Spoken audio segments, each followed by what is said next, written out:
Bharatiya Janata party రాష్ట్ర అధ్యక్షులు రామచంద్రరావు రాష్ట్ర ప్రభుత్వంపై తీవ్ర విమర్శలు గుప్పించారు.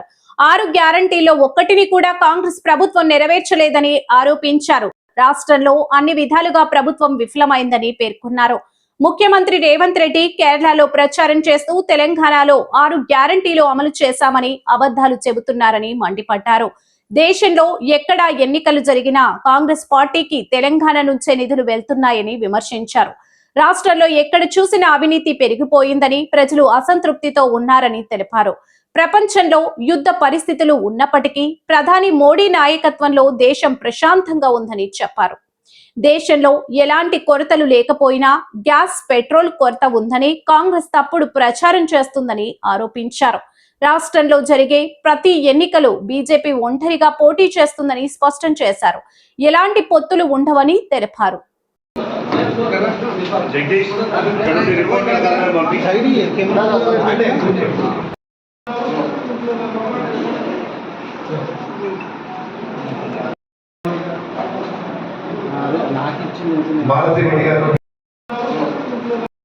లేకుండా రైతులకు రుణమాఫీ పూర్తిగా ఇవ్వలేక, విద్యార్థులకు ఫీజు రీఇంబర్స్మెంట్ ఇవ్వలేక, రకరకాలైనటువంటి ఒక వాగ్దానాలు చేసి ఎన్నికల్లో అన్నింటిలో విఫలం చెందినటువంటి కాంగ్రెస్ పార్టీ, వారి అధినేత ముఖ్యమంత్రిగా ఉన్నటువంటి రేవంత్ రెడ్డి గారు ఈరోజు కేరళలో పోయి మేము 6 గ్యారంటీలు తెలంగాణలో మేము ఇస్తున్నాం, 6 గ్యారంటీలు కూడా తెలంగాణలో పూర్తిగా మేము అమలు పరుస్తున్నాం, రేపు యూడీఎఫ్ని గెలిపిస్తే కేరళలో కూడా మేము 6 గ్యారంటీలు మేము అమలు పరుస్తామని చెప్తా ఉన్నాం. నేను రేవంత్ రెడ్డి గారిని ఒకటే అడుగుతా ఉన్నాను, మీరు నిజము మాట్లాడకుండా పర్లేదు, కానీ అబద్ధాన్ని కూడా నిజంగా మాట్లాడేటటువంటి ఒక కళ మీ దగ్గర నుంచి నేర్చుకోవాల్సిన అవసరం ఉంది. మీరు ఏమి ఒక చేశారంటే ఏం అమలు పడతారు చెప్పండి. ఒక మహిళలకు బస్సు ఛార్జీలు లేకుండా, అది కూడా డొక్కు బస్సులు పెట్టి ఆర్టీసీ విధానాన్ని మొత్తం మార్చి ప్రైవేటైజేషన్ చేసేటువంటి ప్రయత్నంలో మీరు చేస్తుంటే ఈ ఉచిత బస్సు కూడా రవాణా కూడా పోతుంది.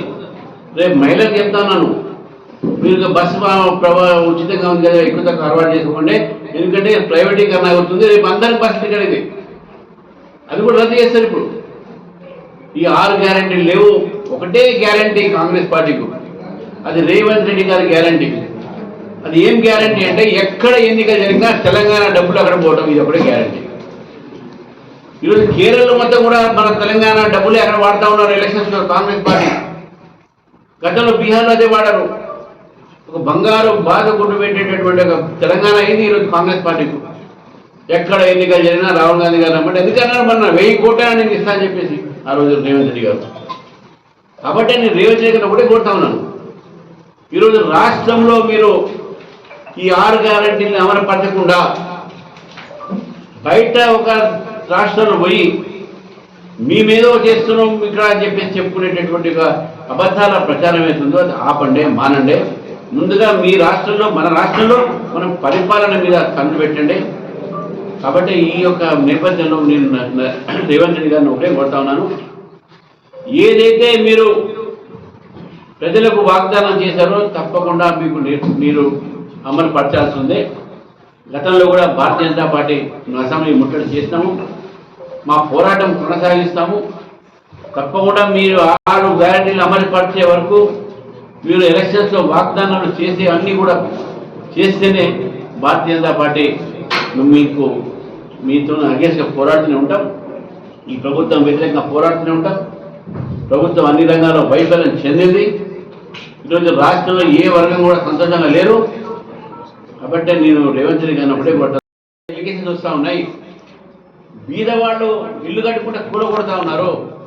నిన్న మోండా మార్కెట్లో, అదేవిధంగా ఓల్డ్ సిటీలో బుల్డోజర్లు తెచ్చి క్రేన్లు పెట్టి అక్కడ ఉన్నటువంటి పేద ప్రజలకు నోటీసులు ఇవ్వకుండా కూడగొడతా ఉన్నారు. మీరు ఈ ప్రభుత్వం వచ్చినప్పటి నుంచి కూడా నిర్మాణాత్మకమైనటువంటి కార్యక్రమం ఏం లేదు, అన్నీ కూడా అభివృద్ధికి వ్యతిరేకంగా కూడగొట్టే కార్యక్రమాలు తీసుకున్నారు. చేతిలో గడ్డపార పెట్టి రేవంత్ రెడ్డి గారు చేతిలో గడ్డపార పెట్టి ఫస్ట్ హైడ్రా అన్నారు, హిల్ట్ అన్నారు, మూసి ప్రాజెక్ట్ అన్నారు. ఇప్పుడు బస్తీలలో, బజార్లలో చిన్న చిన్న వ్యాపారులు ఇల్లు చిన్న చిన్న వ్యాపారాలు చేసుకుంటుంటే ఆ వ్యాపార సంబంధించినటువంటి ఒక ఇల్లు కూడా దాని స్థలాలు కూడా మీరు కూడగొడతా ఉన్నారు. ఇది పేద ప్రజలకు వ్యతిరేకమైన ప్రభుత్వం ఇది. కాబట్టి ఈ ప్రభుత్వానికి వ్యతిరేకంగా మేము పోరాడతాం. మా పోరాటం కొనసాగుతుంది. ఈరోజు ఇంకోటి విషయం లాస్ట్ చివరికి నేను చెప్పి ముగిస్తాను. మంచిగా ఇందుకు చెప్పిన ప్రభుత్వం పూర్తిగా మంచిగా నడుస్తున్నది. కేంద్ర ప్రభుత్వం అభివృద్ధి కార్యక్రమాలు జరుగుతూ ఉన్నాయి. ప్రపంచంలో అన్ని దేశాలు యుద్ధాల్లో ఉన్నారు. ఇప్పుడు మన దేశం మాత్రం ప్రశాంతంగా నరేంద్ర మోదీ గారి నాయకత్వం ఉన్నాం. మనంతా సురక్షితంగా ఉన్నాం. ఆఫ్ఘనిస్తాన్, పాకిస్తాన్ కొట్లాడుకుంటున్నారు, రష్యా, యుక్రెయిన్ కొట్లాడుకుంటున్నారు, నాటో అమెరికా కొట్లాడుకుంటున్నారు, ఇజ్రాయెల్ ఇరాన్తో కొట్లాడుకుంటున్నారు, లిబియా అమెరికాతో కొట్లాడుతున్నారు. కానీ మన దేశం మాత్రం ఎక్కడ కూడా కొట్లాడలేకుండా ప్రశాంతంగా నరేంద్ర మోదీ గారి యొక్క ప్రభుత్వం ఉన్నాం. మీ అందరూ కూడా సురక్షితంగా ఉంటారు.